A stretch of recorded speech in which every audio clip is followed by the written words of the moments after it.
Olá, meus irmãos, graça e paz a todos. Tudo bem com você? Meu nome é Lucas Rosa, sou pastor da Igreja Bíblica da Graça, no bairro do Ibura, aqui na cidade de Recife. É um prazer muito grande para nós podermos estar juntos, mesmo que distantes, nesse culto online para a glória de Deus. É um privilégio muito grande poder celebrar o Senhor aqui junto com vocês no canal Graça no Brasil. Não o fiz antes, não porque não queria, mas por falta de oportunidade de minha parte. O pastor Rogério sempre conversava, aí Lucas, vamos lá compartilhar. Eu queria muito, mas correria muito grande, tempos de pandemia. A gente acabou tendo que inovar muita coisa, coisas que a gente não fazia, tivemos que fazer, outras coisas que a gente fazia, tivemos que aperfeiçoar. Mas graças a Deus, tudo no tempo dele, estamos aqui para louvar e engrandecer o nome do nosso Deus juntos, mesmo que distantes, louvando, exaltando o nome do nosso Senhor. Queria te convidar a baixar sua cabeça, a fechar seus olhos. Vamos juntos agradecer ao Senhor por esse privilégio. Pai, muito obrigado, Deus, por Cristo Jesus que morreu na cruz por nossos pecados, ó Deus. Te agradeço, Senhor, porque graças a essa morte nós podemos ser salvos da ira vindoura, podemos crer nele pela fé e não somente crer, como viver todos os dias para a glória do Teu nome, Senhor. Te agradecemos pelo privilégio que temos de poder nos entregar totalmente a Ti e entender o que Tua palavra quer falar a nós. Queremos, ó Deus, viver para a Tua glória e que a Tua palavra nos ensine e transforme nosso coração conforme a Tua vontade. É que eu te oro e te agradeço no nome santo do Senhor Jesus. Amém. Eu gostaria de compartilhar com vocês algo que eu acho fenomenal. Esse texto da palavra de Deus, ele é incrível.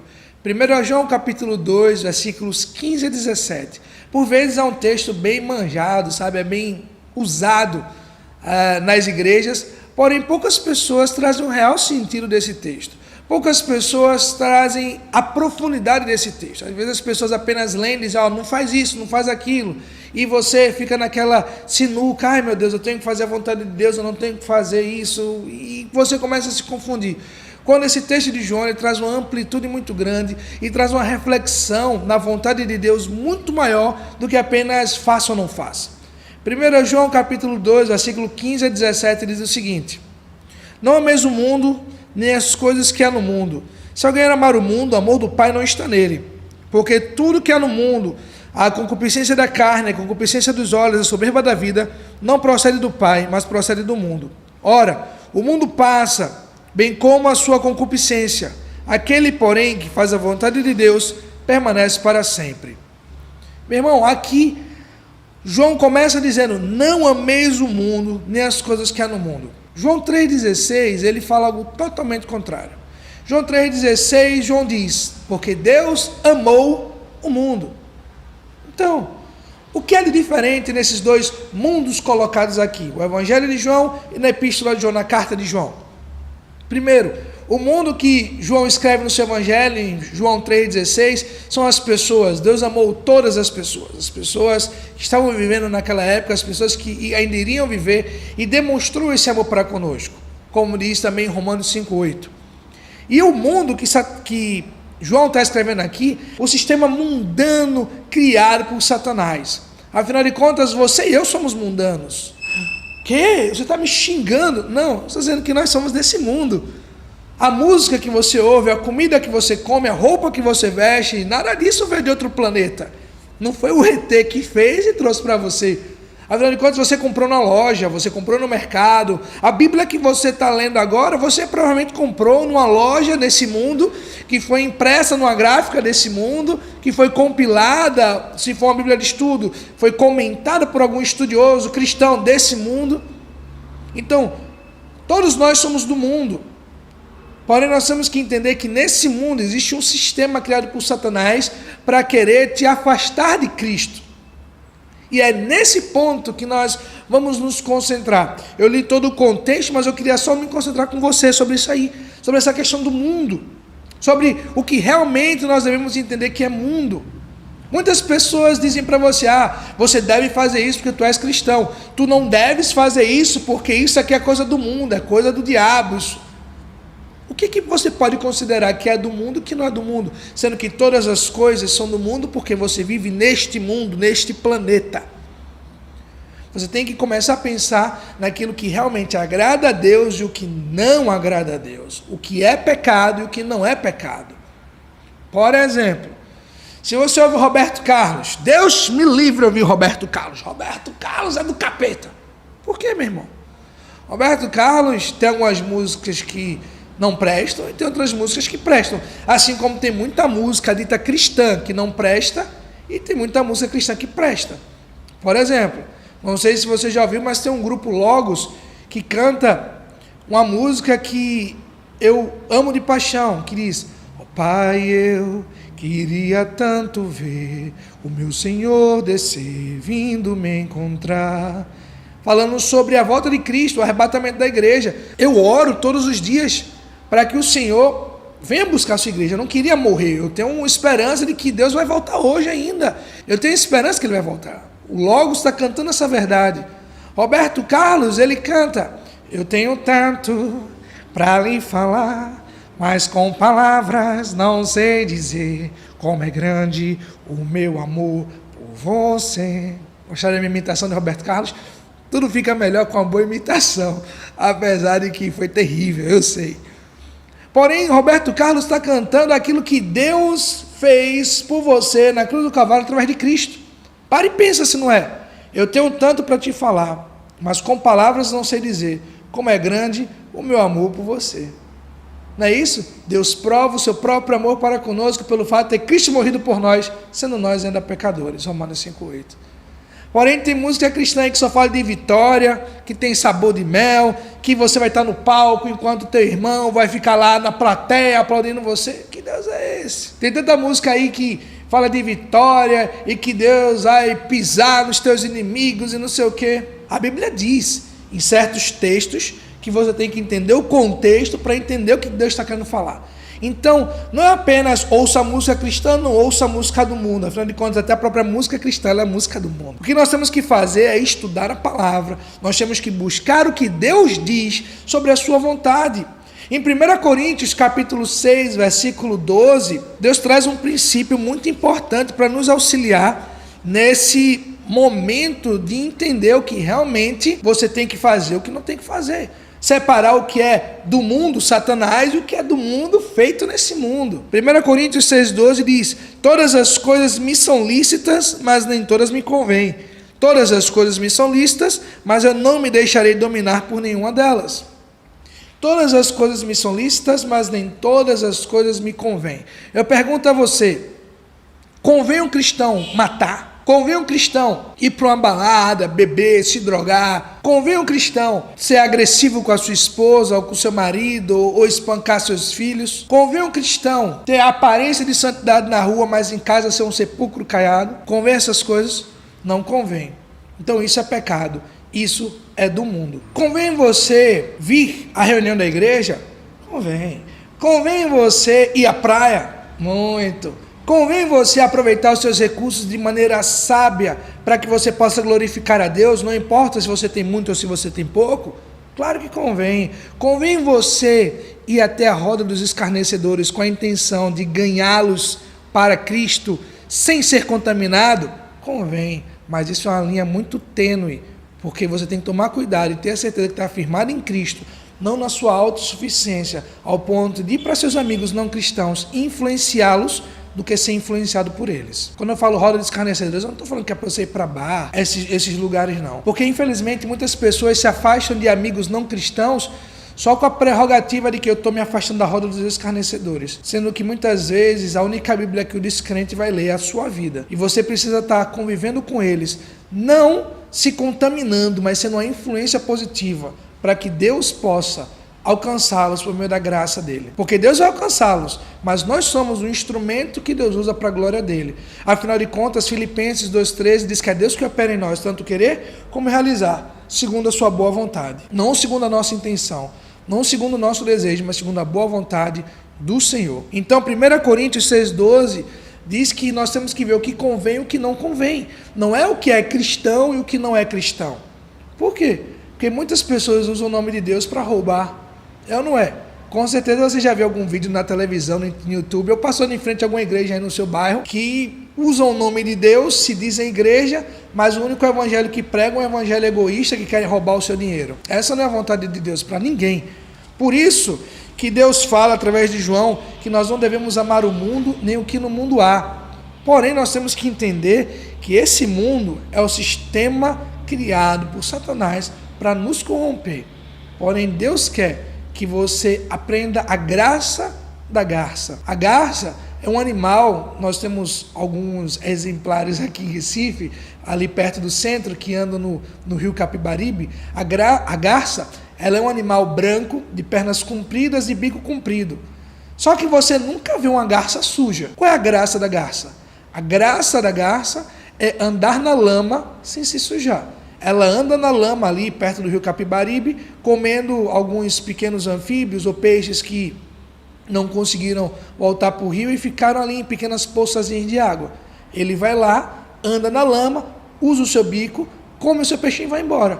Você sempre vê a garça limpinha, branquinha, voando por aí. Nós temos que entender que Deus quer que a gente viva nesse mundo sem se contaminar com ele. Por isso que ele diz aqui no versículo 16, porque tudo que há no mundo, o desejo da carne, o desejo dos olhos, a soberba da vida, não procede do Pai, mas é do mundo. Quando você quer comprar alguma coisa, você quer comprar muitas vezes pela necessidade, outras vezes você quer comprar porque você olhou e gostou. O desejo dos olhos. O desejo da carne, eu preciso ter isso, eu quero ter isso. Fulano tem, eu quero ter. A soberba da vida, eu quero ter porque eu posso ter. Eu tenho dinheiro para isso. Eu trabalhei o mês inteiro, eu mereço ir lá e comprar o que eu quero. Então, nós temos que andar no mundo sem pertencer a ele, sem permitir que essas coisas nos influenciem. Eu queria trazer 3 orientações do apóstolo Paulo para nós, naquilo que diz respeito ao mundo. E o primeiro deles nós encontramos em Romanos 12:2, que diz: não vos conformeis com esse mundo, mas transformai-vos pela renovação da vossa mente, para que experimenteis qual seja boa, agradável e perfeita a vontade de Deus. O primeiro princípio que o apóstolo Paulo traz para nós a respeito do mundo é: não se molde ao mundo. Romanos 12:2 fala: não vos conformeis, não vos amoldeis, não pegue a forma do mundo. Quando fala conformar, não é tipo, tá bom, não tenho o que eu fazer, eu me conformo com isso. Não é isso. É não se molde, não pegue a forma do mundo, meu irmão. Porque muitas pessoas vão querer influenciar a ser o que elas querem. Por exemplo, o movimento feminista. Política. Não, eu sou feminista, eu sou a favor. Mulheres trabalhem, tenham sua independência, mulheres não têm que cozinhar. Homem deve cozinhar, ajudar em casa. Isso tudo vai ser de acordo com o que vocês conversarem e se entenderem no casamento. Ponto. Mas muitas vezes o movimento feminista tem entrado na igreja ao ponto de as mulheres não quererem se submeter a seus maridos ou não quererem se submeter à liderança espiritual do homem, indo de contra a vontade de Deus. Por quê? Porque infelizmente o mundo tem influenciado algumas mulheres, elas têm se moldado a isso. Por isso que é importante você peneirar, é você usar a mente renovada que Deus dá a você por meio da palavra, para que você possa separar o que Deus diz e que Satanás diz, a influência do mundo e a vontade de Deus. O segundo princípio que Deus traz para nós através do apóstolo Paulo em suas cartas, está lá em Tito, capítulo 2, versículos 11 a 13, que diz: porquanto a graça de Deus se manifestou Salvador a todos os homens, educando-nos para que, renegando a impiedade e as paixões mundanas, vivamos nesse presente século de forma sensata, justa e piedosamente, aguardando a bendita esperança e a manifestação da glória do nosso grande Deus e Salvador, Cristo Jesus. Tito aqui nos fala esse segundo princípio: rejeite o mundo. Entenda, meu irmão, você não tem como negociar com o sistema satânico,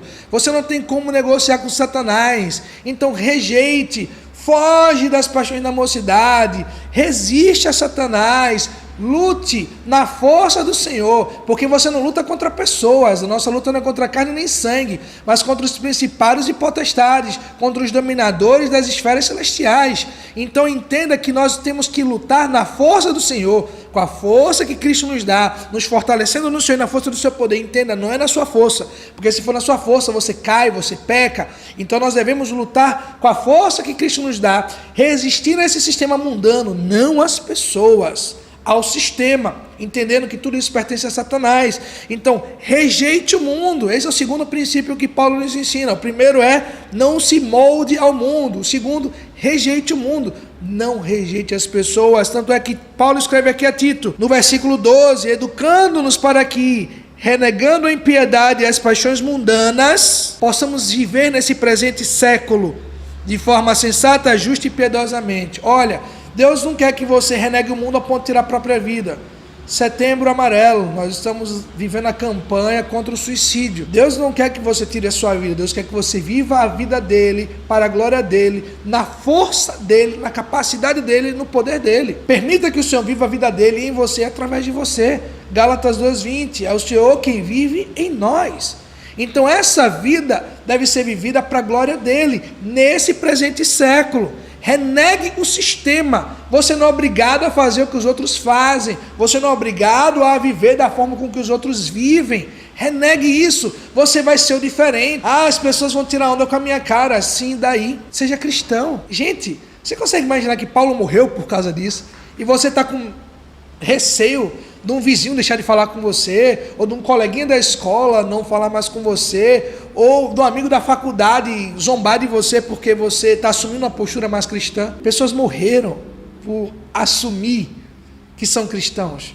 Foram queimadas vivas, perderam suas cabeças, foram mutiladas em arenas de gladiadores porque eram cristãos. Nós não devemos ter medo de rejeitar o mundo. Nós devemos louvar a Deus porque fomos salvos pela sua graça. E essa graça ela é suficiente para perdoar todos os nossos pecados. E por isso nós vivemos para a glória do nome do nosso Deus, agradecendo por esse privilégio. E o terceiro e último conselho que o apóstolo Paulo pode nos dar, na verdade são muitos, mas eu só estou trazendo 3 para vocês, porque senão a gente vai ficar aqui a noite inteira. Que no caso aqui é dia, mas no culto ao vivo vai ser de noite. Ou se você por acaso está assistindo de manhã ou de tarde, toma aquele dia.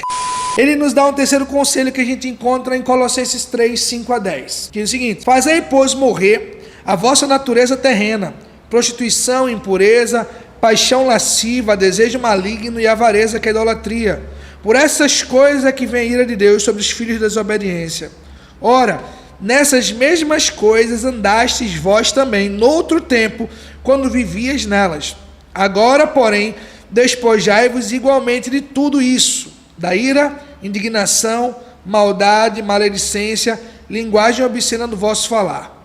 Não mintais uns aos outros, uma vez que vos despistes do velho homem com seus feitos, e vos revestistes do novo homem, que se refaz para o pleno conhecimento, segundo a imagem daquele que o criou. O terceiro conselho de Paulo é: mate o mundo dentro de você. Irmãos, às vezes a gente pensa que o mundo é apenas beber, fumar, se prostituir, quando o mundo está muitas vezes intrínseco, enraizado naquilo que a gente faz. Aqui no versículo 9 de Colossenses 3, ele fala uma coisa simples: não mintais uns aos outros. Quantas vezes você já mentiu hoje? Se você não mentiu hoje, glória a Deus. Mas quantas vezes você já mentiu essa semana? Você não mentiu essa semana? Glória a Deus. Quantas vezes você mentiu esse mês? Se você por acaso mentiu apenas uma vez nesse ano todo, você já teria um motivo para ir para o inferno. Porém, a graça de Deus ela é suficiente para perdoar esse pecado. Aqui ele diz no versículo 6: por essas coisas é que vem a ira de Deus sobre os filhos da desobediência. O pecado da mentira seria suficiente para ele levar para o inferno. Porém, a graça de Deus, ela superabunda em meio ao nosso pecado. Ele salva para que você não seja mais condenado por causa da mentira que você conta de vez em quando. Mas tem pessoas que estão indo para o inferno porque nasceram pecadores, mentem, e esse pecado é suficiente para eles irem para o inferno. O que Deus quer de nós? Um relacionamento. Mas um relacionamento tão vivo e tão íntimo que a vida dele é manifesta em nós. A vontade dele é manifesta em nós. E nós morremos para o pecado todos os dias. Deus não quer que você e eu sejamos dele e sejamos do mundo. Tem um filme, ele é um pouco antigo, eu não sei se todos assistiram, porém é um dos meus filmes favoritos, que é Matrix. Eu amo esse filme. Se você é jovenzinho e não assistiu ainda, procura assistir.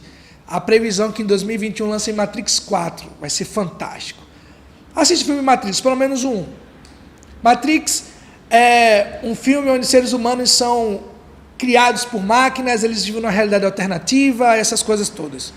Porém, existe um grupo de humanos que despertou e tem lutado contra as máquinas desde então. Matrix é um mundo falso, criado para satisfazer os seus desejos, ou simplesmente para gerar atividades neurais, e isso criar energia, o ser humano se torna uma pilha para alimentar as máquinas. Porém, uma das pessoas que despertou, chama Cypher, ele acaba fazendo um acordo com o agente Smith, que é um personagem do filme que luta a favor das máquinas, é um programa que luta a favor das máquinas contra os humanos que tentam despertar outros humanos. E Cypher fez um acordo com Smith, agente Smith, e ele vai para um restaurante e começa a comer com ele lá. E uma das cenas ele começa a dizer: eu sei que isso aqui não é carne, eu sei que isso aqui é apenas um impulso eletromagnético que é jogado para o meu cérebro, que me faz entender que isso aqui é carne. Ele come e diz: a ignorância é uma bênção. Cypher, ele vivia no mundo Matrix de forma inconsciente. Foi despertado, viu a realidade, porém ele quis voltar para a ignorância, queria ser plugado de novo e viver escravo das máquinas. Muitos cristãos fazem isso. Muitos cristãos acordam da Matrix quando aceitam a Cristo como Salvador e vivem suas vidas querendo voltar para essa vida antiga, quando Deus nos vivificou, quando estávamos mortos em delitos e pecados, para que a nossa vida manifeste a glória de Deus e não a nossa vontade.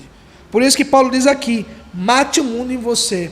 Se você ler o capítulo 3 inteiro de Colossenses, você vai ver tudo que ele diz. Ele diz: revesti-vos, pois, como eleitos de Deus, no versículo 12. Ele diz no versículo 16, que habite a palavra de Cristo ricamente em vós, que nós possamos nos vincular cada vez mais com o Senhor, para que a nossa velha natureza, o nosso velho homem, permaneça morto, e que você possa se despir, jogar aquela roupa suja de pecado e nunca mais vestir ela de novo. O que 1 João capítulo 2, versículos 15 a 17 quer nos ensinar é: pense, reflita, estude a palavra de Deus. Pare com esse hábito de ler a Bíblia. Não leia a Bíblia, estude a Bíblia, meu irmão. Estude, devore a palavra como alguém que está ansioso por comida ou por água no deserto. Devore a palavra, estude, veja o que Deus tem para lhe ensinar. Tem dúvida? Fale com seus pastores, com alguém mais velho, digamos assim, na igreja, que tem mais espiritualidade, que possa lhe ensinar um conhecimento maior. Busque o Senhor, busque conhecimento, se relacione com Deus, não baseado no que dizem para você que Deus é, mas por aquilo que você conhece, naquilo que Deus se revela para você nas Escrituras. Não ame o mundo, nem o que no mundo há, porém viva no mundo sem pertencer a ele. Aprenda a graça da garça. Compartilhe esse vídeo, meu irmão, com todas as pessoas que você possa conhecer, que você acha que realmente vai abençoar a vida deles. Se tu quiseres conhecer um pouco mais do trabalho da nossa igreja, nosso canal no YouTube é IBG_Ibura. Se você não sabe, underline é aquele riscozinho embaixo, não do meio, embaixo. IBG_Ibura. Tá certo? Vai lá no YouTube, acha o nosso canal, nós temos bastante conteúdo. Faça um Graça Flix, tá certo? Vem aqui no canal Graça no Brasil, tem bastante conteúdo. Igreja Bíblica da Graça em Boa Viagem também. Bota Igreja Bíblica da Graça, vai aparecer umas 5 opções para você das nossas igrejas da graça. Boa Viagem, Dos Carneiros, Igreja Bíblica Vertical, tem a Igreja Bíblica em Biguaçu, tem o Ministério da Graça também em Aracaju. Acompanha lá, vai lá no YouTube, procura, veja o que Deus tem para falar ao teu coração através do ensinamento da palavra dele. Busque, estude, e não seja apenas um papagaio de pastor. Que você realmente entenda que você não é um extraterrestre, você é desse mundo e vive nele sem se sujar. A graça da garça. Tá certo, meu irmão? Que Deus continue te abençoando mais e mais, e até a próxima, se Deus quiser permitir. Valeu!